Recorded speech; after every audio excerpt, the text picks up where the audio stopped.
welcome back to the channel and welcome back to Barcelona and the Barcelona project. Today we're just doing one match. I know I said we were going to do Espanyol and Real Madrid in this video, but logistically and timings wise it's easier for me just to do one match per video at the moment. So this video is just going to be the Espanyol derby, and then the next one is going to be Real Madrid. We are going to do it, but we're not going to do it in this video today. But what it does do is it maybe just allows us to have a little bit of a look at our opponents and see who we're coming up against. So today, we make the short trip across the city to Espanyol, who have had a really poor start to the season, as you can see here. They've got one win from their opening 4 games and 3 defeats. Pablo Machin is their manager. The captain is Javi Lopez. The vice-captain is former Barca player Victor Sanchez. Sergi Darder is their key player. He is a really, really good midfielder, 25 years of age. Would be one that would maybe be on my radar, but he would probably not come, being an Espanyol player. So let's have a look at their schedule. First of all, let's see what they have done. And you can see they've been playing in the Europa League, and they've actually got through to the group stage. They've got through all these games against whoever KF Kukesi are, and Tel Aviv Club and Brann from Norway, and they're in the Europa League Group I, along with Arsenal, Slovan Bratislava and Bate Borisov. So they will fancy getting through that, I think. It'll be tough with Bratislava in there, but I think they can do that. So in the league then, they started away at Real Madrid, lost 5-0. Then they lost 3-2 at home to Athletic Club de Bilbao.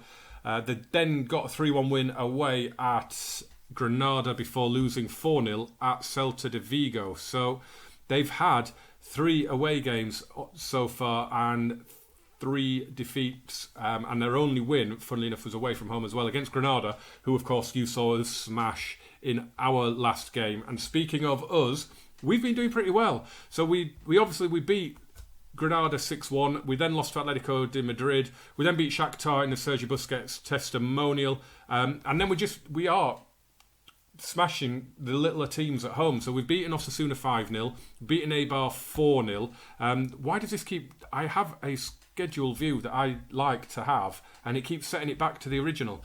As you can see, players are scoring goals. This tactic seems to be working quite well, especially at home and especially against the smaller clubs. You can see Granada, Osasuna, Eibar have all been smashed. Even this Inter game, they barely had a shot on goal. If we have a look at them, they had one shot, and we had, what is going on there with that screen? And we had 20. It was a really good performance. So today we're away at Espanyol. We are favourites. We should be winning. This tactic really should be doing the job for us. It's still in its infancy, of course, but it should be doing all right for us. So as you can see, look at this. A lot of players have already played. Look at Marc Roca has played 11 games already, 7 in Europe and 4 in the league. He's a never present for them. He's going to be knackered soon. In terms of their best players, Kevin Sony he looks good. Where have they got him from? He has scored 3 goals in 4 games in all competitions. He's just come in the summer. Who else have they got? Jonathan Kaleri, FM20 kid. Look at that. 6 goals in 10 games for the 25-year-old former wonder kid. A few players playing well, considering where they are in the league. I mean, a lot of these, obviously, they're going to be from the Europa League campaign that these ratings are from, but they've got a lot of players that have already played a lot of games, which I don't know if that'll go well for them or whether it'll be a bit of a burden for them. In terms of their signings, they spent 18.5 million. They sold Mario Amerso, didn't they, of course, to Atletico de Madrid for 25 million. Aaron Martin went to Mainz for 6. And they lost Pablo Piatti and Didac as well.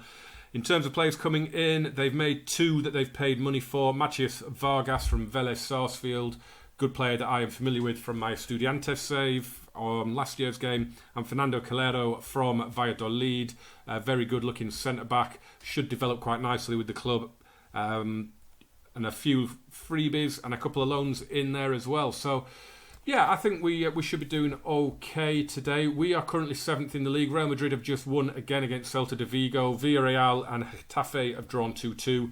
So we go with this match today, as I say, just a short little trip across the city to the, what do they call their stadium? They haven't sponsored it, have they? It's still the Cornellà El Prat. They haven't sponsored it yet. We play Real Madrid. It's midweek game, isn't it? Yeah. So we've got to kind of use this squad maybe with a view to making some changes in midweek. Suso's playing because Leo Messi has a slight injury, but as you can see there, he's back in training in a couple of days, so he should be back for the trip to the Bernabeu. Dani Morer is out for a little while. Other than that, we're doing pretty well. Jordi Alba's going to play this game, and probably Junior Firpo playing the one after.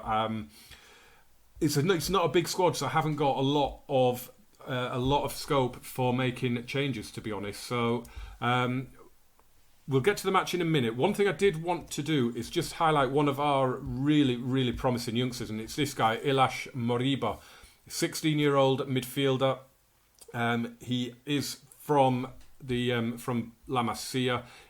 Is he Barcelona born? No, he's from Guinea. His place of birth was in Guinea, but he must have been at Barcelona long enough because he's.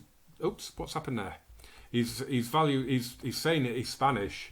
So he must have moved over when he was really young. He's been at Barcelona since 2018, or in the game since 2018. He may have been down in the juvenile teams. But look, all these arrows going up already. Looks really good. I'm tempted in the Copa del Rey to give this kid some minutes because he does look pretty decent, to be fair. We'll have a look at a couple of these others a bit as we go through the season. Louis Barry has been absolutely killing it at the moment. He has just been sensational for the under-19 team. I think he got 4 in a recent 9-0 win. He has been absolutely smashing it. That's an interesting formation. What are they playing there? They've got they're calling it a 5-2-3. Yeah, kind of, I guess. We'll go with that. That's very narrow. Those wing-backs are probably going to be pushing on, but we should be able to deal with them. And we should really be able to deal with these three coming through. It's an interesting formation they're playing, but I think we can get through this. I'm going to say I fully expect you to keep the win going and win the match. And we're going to obviously do the usual I have faith. No tunnel interview. Surprising, considering it's a derby. Have we got any of those other games kicking off with us? We have Valladolid against Betis. It's not a huge game in terms of affecting us. So a win for us would put us up into 3rd place ahead of Celta de Vigo on goal difference. Any sort of win would do that for us. We should be winning this game. Like I say, this tactic's working quite well. For a 4-3-3, I'm quite impressed with it. It's a formation I've struggled to get working so far. As we come in with a highlight now, it's Ricardo Pereira on the ball. He's really impressed me so far this season. Frankie de Jong spreads the play out to Jordi Alba. Ansu Fati back to Alba. Lovely ball in. Evades everyone. Comes for Pereira now. Past his man. In it goes to the edge of the box. Sergio Roberto to Thiago. Jordi Alba. It's going to be a penalty. We are getting so many penalties this season. I'm going to go as far as to say we've had one. I think we've probably had, in all but one games, had a penalty. And in one game we had 2. Messi had one saved and then scored one. That is going to be a penalty. He's going to come back and give that. There is no question about it.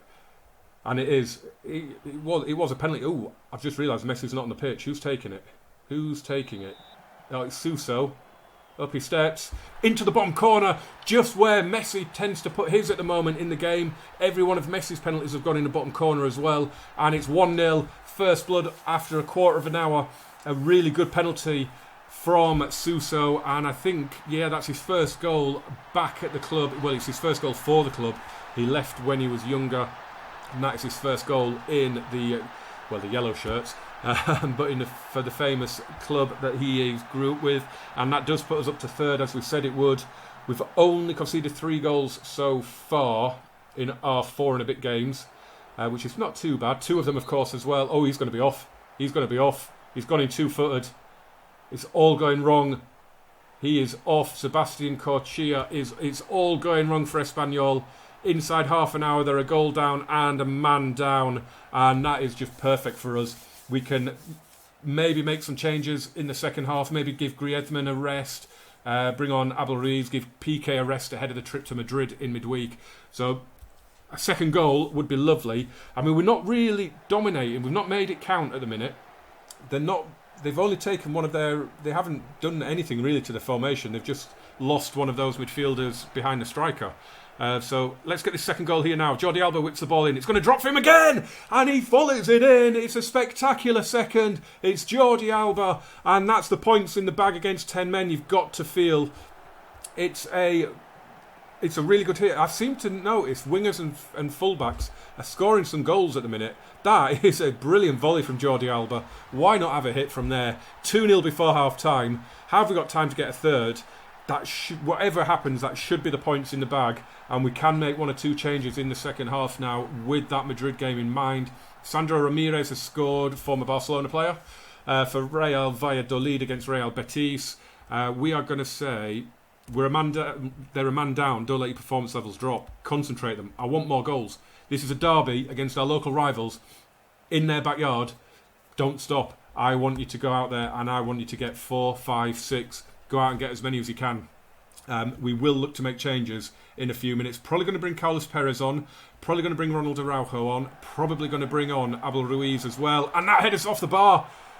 Oh, I don't know who headed that. I didn't really see, but it looped over the keeper and onto the bar. Here's Griezmann to Fati. Across to Sergio Roberto.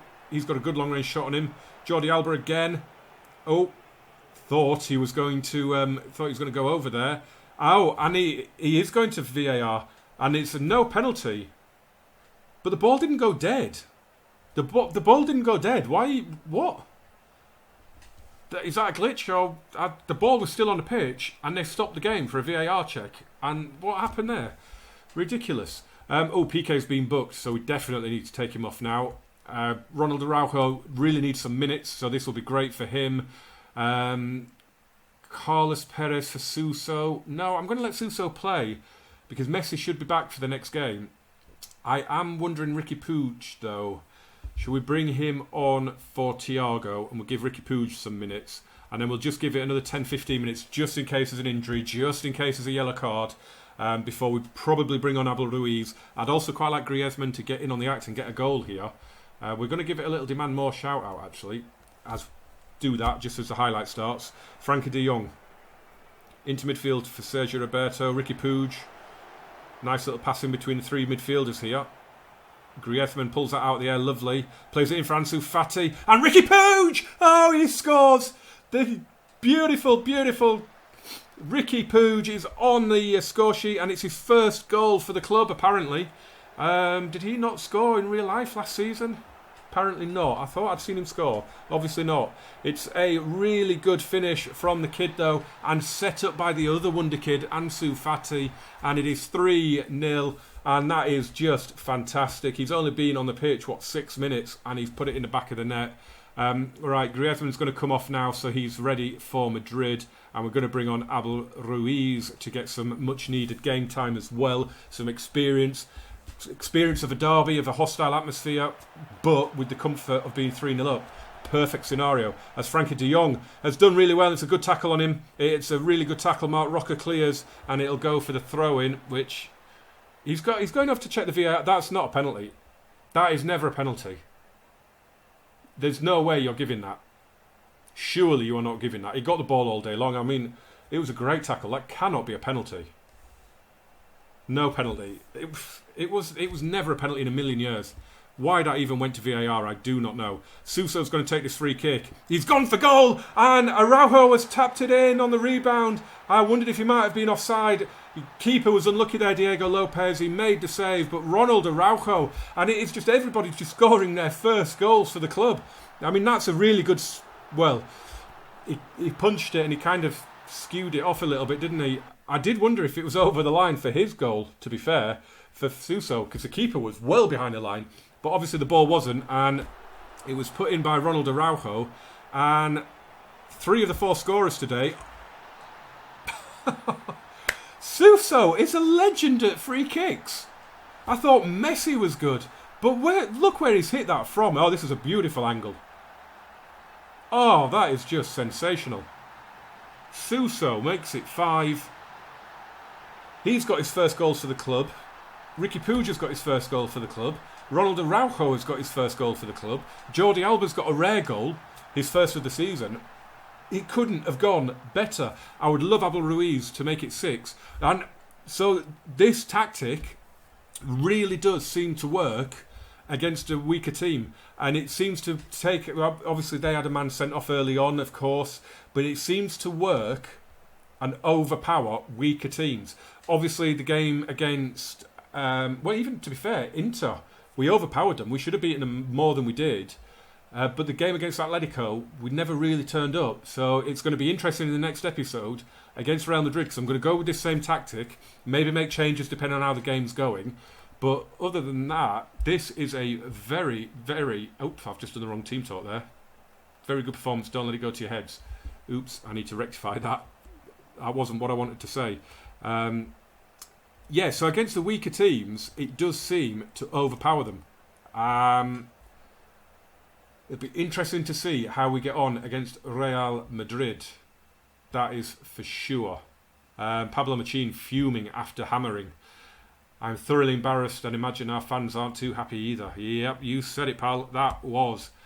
That is... I mean, we've won now 6-1, 5-0 twice, and 4-0. We haven't conceded for 4 games. I imagine that's going to change at the Bernabeu in the next episode. But you can only beat what's in front of you. And we are beating most of them very, very easily indeed.